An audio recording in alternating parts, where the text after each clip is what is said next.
warahmatullahi wabarakatuh. Selamat siang semua teman-teman di sana. Kembali lagi bersama Bunda Erni dalam segmen kampus, kegiatan akademisi seputar universitas. Yuk, saat ini Bunda mengajak kalian ke ruang belajar. Belajar tentang kewirausahaan. Di situ kita bisa belajar banyak tentang apa sih sebenarnya wirausaha itu, kemudian perencanaannya dan yang berhubungan juga dengan keuangannya. Semoga teman-teman muda, terutama sebagai pekerja sosial, bisa memotivasi baik diri sendiri, orang-orang di sekeliling, kemudian masyarakat luas untuk menjadi seorang entrepreneur, wirausaha sejati. Semoga bisa meningkatkan kesejahteraan keluarga. Sementara ini Bunda ajak dulu dengan mengingat 3S ya. Pertama, salam semangat, kemudian sosial, dan ketiga adalah salam sukses. Baiklah, kita saat ini mulai pada bagian apa sih yang mau Bunda berikan kepada teman-teman. Pertama tentang pengertian wirausaha itu sendiri, kemudian merencanakan usaha, dan kemudian badan usaha, waralaba, mengelola usaha, dan alternatif sumber modal. Nah, itu bagian-bagian yang mau kita diskusikan pada saat ini. Pertama, Bunda akan memberikan tentang pengertian wirausaha, ya. Jadi teman-teman di sini harus tahu dulu nih, wirausaha itu sebenarnya berasal dari kata apa gitu ya. Nah, ini hampir sama nih kalau teman-teman tuh mengingat ada film Wiro Sableng. Ya, Wiro Sableng itu wironya sendiri berasal dari kata wira. Nah, jadi kalau kita lihat film itu jelas ya, dia laki-laki, pemberani, gagah, seperti pahlawan, hero ya. Jadi wira sendiri kalau kita ingat Wiro Sableng artinya itu berani, ya, gentle bahasa Inggrisnya. Nah, sedangkan usaha itu diartikan sebagai kegiatan untuk mencari keuntungan. Biasanya ini berhubungan dengan bisnis ya. Nah, jadi sebenarnya banyak definisi diberikan oleh beberapa pakar atau penulis dengan perbedaan-perbedaan tipis ya. Namun Bunda mau mengambil definisi dari Kashmir ya, yang mendefinisikan wirausaha itu sebagai orang yang berjiwa berani, mengambil resiko untuk membuka usaha dalam berbagai kesempatan. Nah, jadi ada clue-nya ini teman-teman. Jadi kalau kita cerita tentang usaha, ada clue-nya kata-kata berani ya. Kemudian selanjutnya ada clue berikutnya, yaitu ada kata-kata resiko. Nah, kalau kita melihat definisi di atas dengan kata-kata berani, kemudian Bunda akan bertanya nih, apakah semua orang berani membuka usaha? Pertanyaan ini tentu saja dijawab dengan tidak, karena tidak semua orang berani membuka usaha. Nah, demikian pula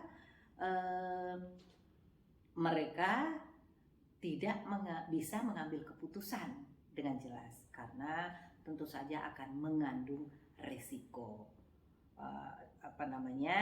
Seorang wirausaha sejati terutama tentu saja berani mengambil keputusan dan berani mengambil resiko yang telah diperhitungkan sebelumnya. Nah, inilah kemudian dalam bahasa Inggris disebut dengan entrepreneur. Sedangkan aspek kewirausahaannya disebut dengan entrepreneurship ya. Nah, selanjutnya setiap orang yang menjalankan suatu usaha dapat dikatakan seorang pengusaha. Namun Peter F. Drucker, seorang pakar manajemen, menekankan bahwa seorang wirausaha tidak hanya berani mengambil resiko dalam menjalankan usaha atau bisnisnya, tetapi juga harus memiliki inovasi dalam menjalankan usaha tersebut. Nah, kembali Bunda mengingatkan ada 3 clue, yaitu berani, kemudian resiko, kemudian inovasi. Ya, inovasi dimaksudkan adalah para wirausaha tersebut tidak hanya menjalankan usaha sekedarnya saja, tetapi memiliki sebuah sentuhan tertentu sehingga baik produk atau jasanya memiliki nilai tambah dalam di mata konsumennya sehingga lebih sukses daripada pengusaha lainnya. Nah, kemudian istilah inovasi harus dibedakan dari istilah invention, ya, penemuan. Seorang yang melakukan penemuan produk baru melalui riset ataupun tidak sengaja dapat dikatakan inventor. Orangnya ya. Namun orang tersebut belum tentu menjadi inovator. Ya, ada kata-kata inventor dan inovator. Barulah setelah orang tersebut dapat memanfaatkan penemuan tersebut untuk memenuhi kebutuhan orang lain, maka itu yang kita sebut sebagai inovator. Jadi jelas ya di sini ya teman-teman muda ya. Jadi kalau mereka masih menemukan saja, itu kita sebut sebagai inventor. Tetapi ketika penemuan tersebut dapat bermanfaat dan dimanfaatkan oleh orang banyak, maka orang tersebut baru disebut sebagai inovator. Nah, inovator tidak hanya semata-mata karena penemuan saja, namun dapat juga karena kreativitasnya. Ingat ya, kata-kata kreativitas harus dimasukkan dalam arsip kepala, karena kreativitasnya dapat memenuhi kebutuhan orang banyak. Inovasi bisa saja dalam bentuk merubah sedikit fitur produk atau strategi merek atau kemasan atau distribusi ataupun modifikasi pemakaian bahan baku atau hal-hal lainnya ya. Jadi ada beberapa inovasi. Selanjutnya Bunda akan memberikan pengetahuan tentang mengapa kita menjadi wirausaha. Sering pertanyaan itu diberikan kepada orang, mengapa ya? Ada alasan-alasan tertentu, tapi kita perlu tahu sejarahnya terlebih dahulu. Sejak zaman Belanda, pada dasarnya profesi pengusaha itu merupakan profesi kelas 2. Bayangkan ya, zaman Belanda itu. Karena apa?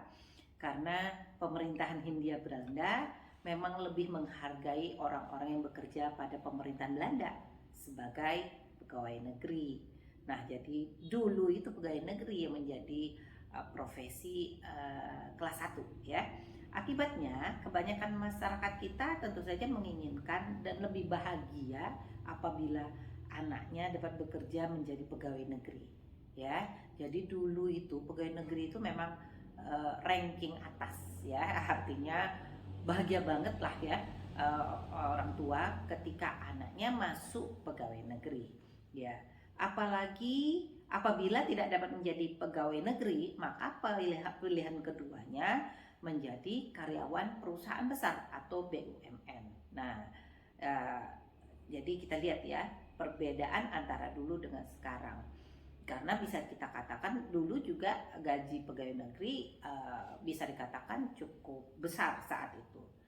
Hal ini dapat dimaklumi karena pada awal kemerdekaan seperti yang Bunda jelaskan tadi, pendapatan pegawai negeri lebih memadai ya dibandingkan pendapatan dari pekerja atau bekerja pada usaha swasta ataupun menjalankan usaha kecil sendiri ya. Dan sejak 10 tahun terakhir ini, wirausaha sudah lebih mendapat perhatian oleh berbagai pihak, terutama di Indonesia.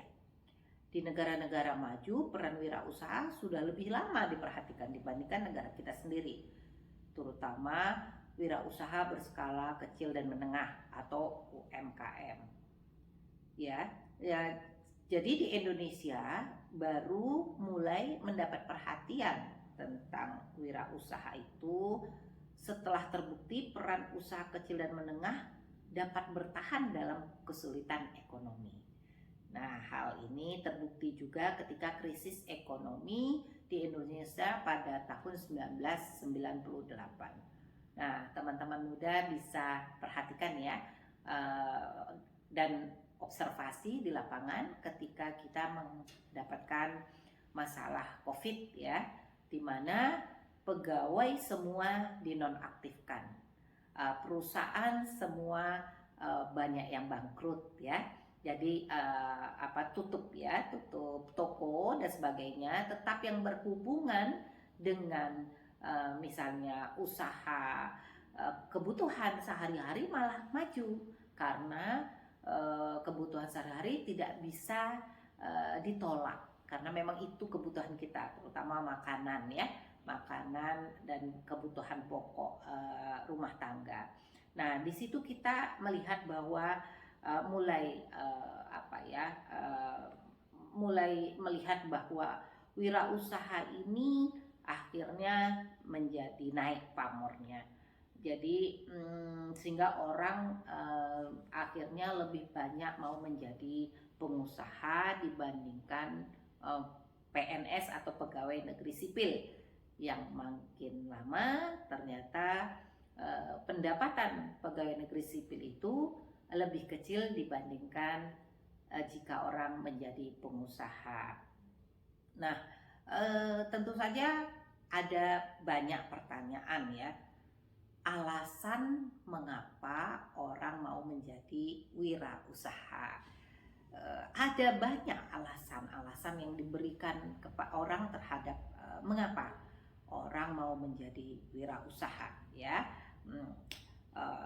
Bunda minum dulu biar lebih enak nerangkannya ya. Ya, abaikan suara-suara kalau memang ada suara di podcast Bunda. Nah, beberapa hal berikut ini bisa menjelaskan alasan-alasan kenapa orang menjadi wirausaha. Pertama, tentu saja alasan yang paling di atas adalah karena ingin sukses dan menjadi orang kaya.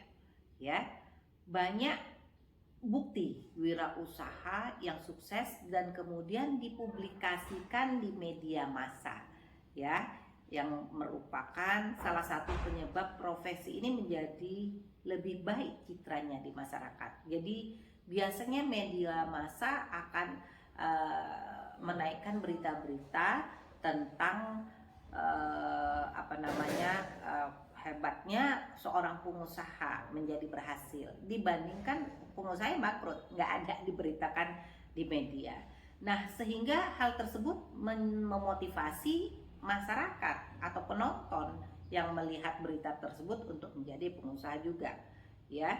Jadi kemudian berbeda dengan profesi pegawai yang memiliki pendapatan tetap, ataupun kalau meningkat sekali setahun biasanya persentasenya tidak terlalu signifikan, jadi terbatas. Bahkan ketika mendengar pegawai negeri mau dinaikkan gajinya, berbondong-bondong akhirnya harga-harga bahan pokok itu menjadi naik, sehingga ya bisa dikatakan kenaikan pegawai negeri, gaji pegawai negeri ya tidak berpengaruh terhadap peningkatan ekonomi kehidupan keluarganya. Nah, tentu saja media massa yang menampilkan dan membahas profil seorang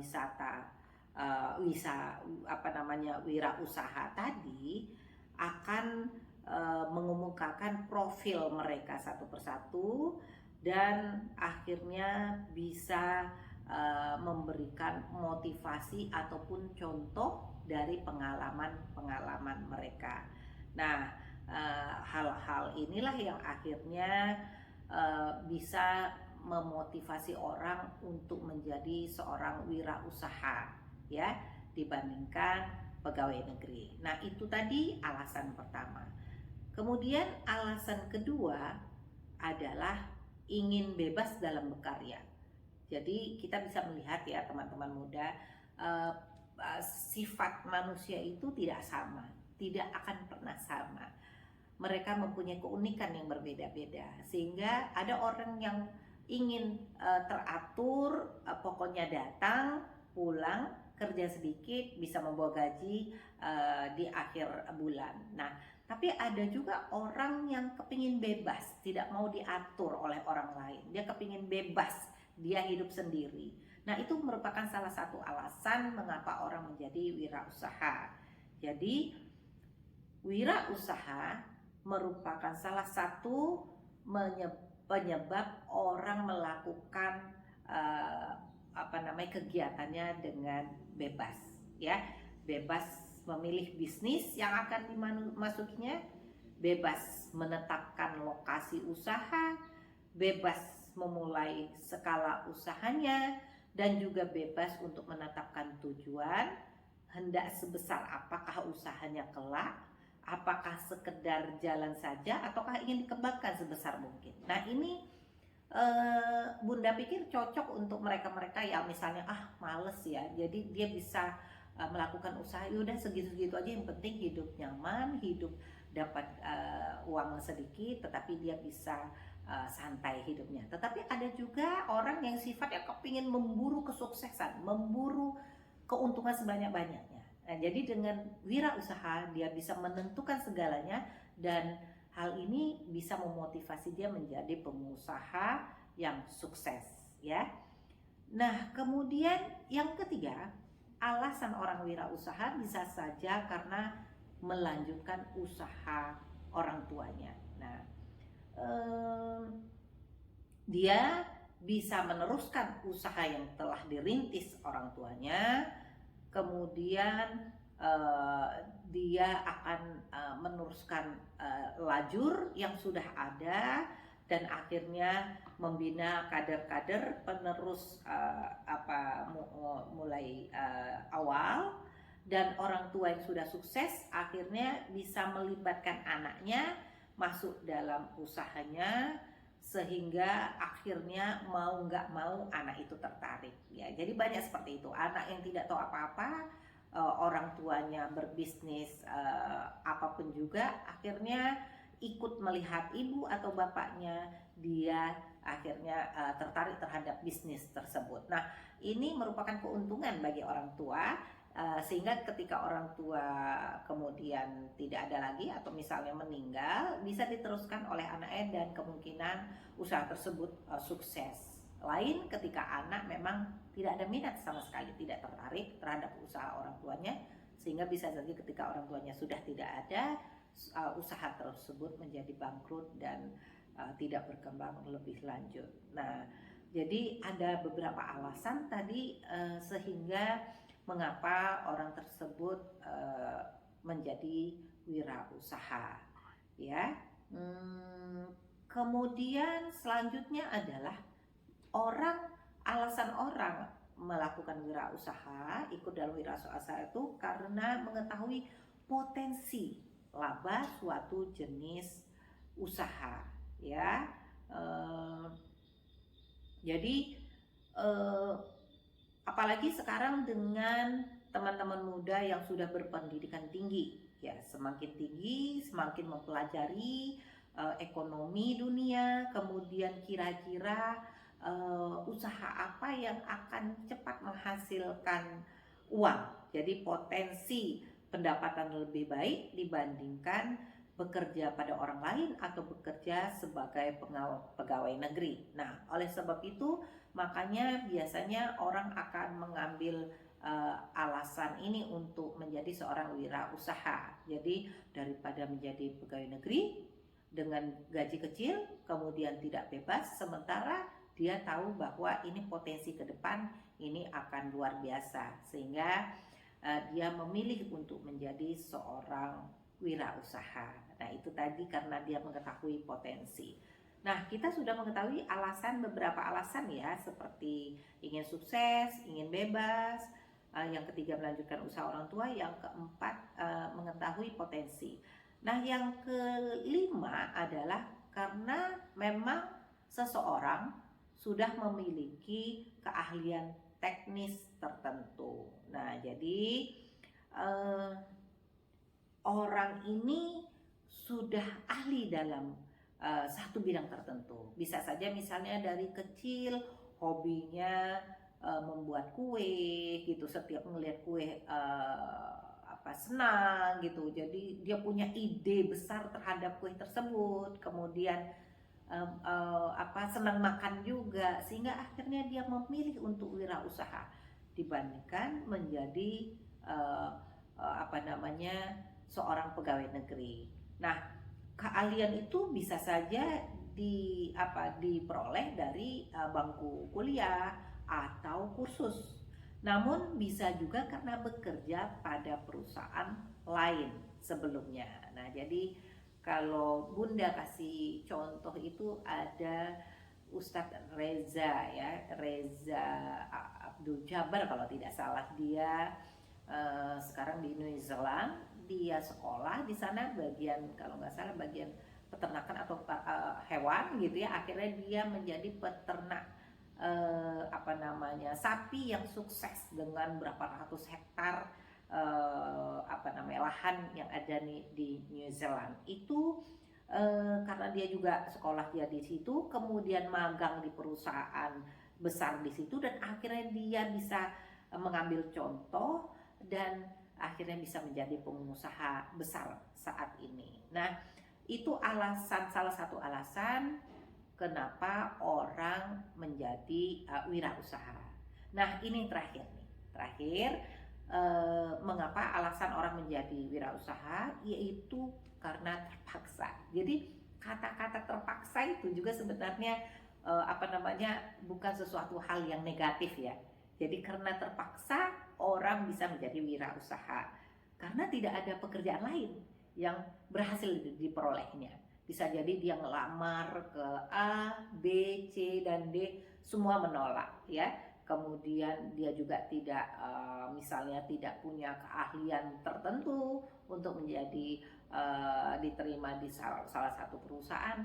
Akhirnya dia terpaksa untuk menjual barang atau melakukan usaha. Nah, teman-teman muda, tidak sedikit pengusaha yang awalnya terpaksa yang masuk dalam golongan ini berhasil mengembangkan usahanya serta sukses mendapatkan penghasilan yang besar ya. Artinya bahwa walaupun alasannya karena terpaksa, tetapi akhirnya dia bisa juga menjadi seorang sukses dan menjadi seorang wirausaha sejati. Nah, teman-teman, kita kembali ke ruang belajar kewirausahaan dalam bagian berikut. Terima kasih.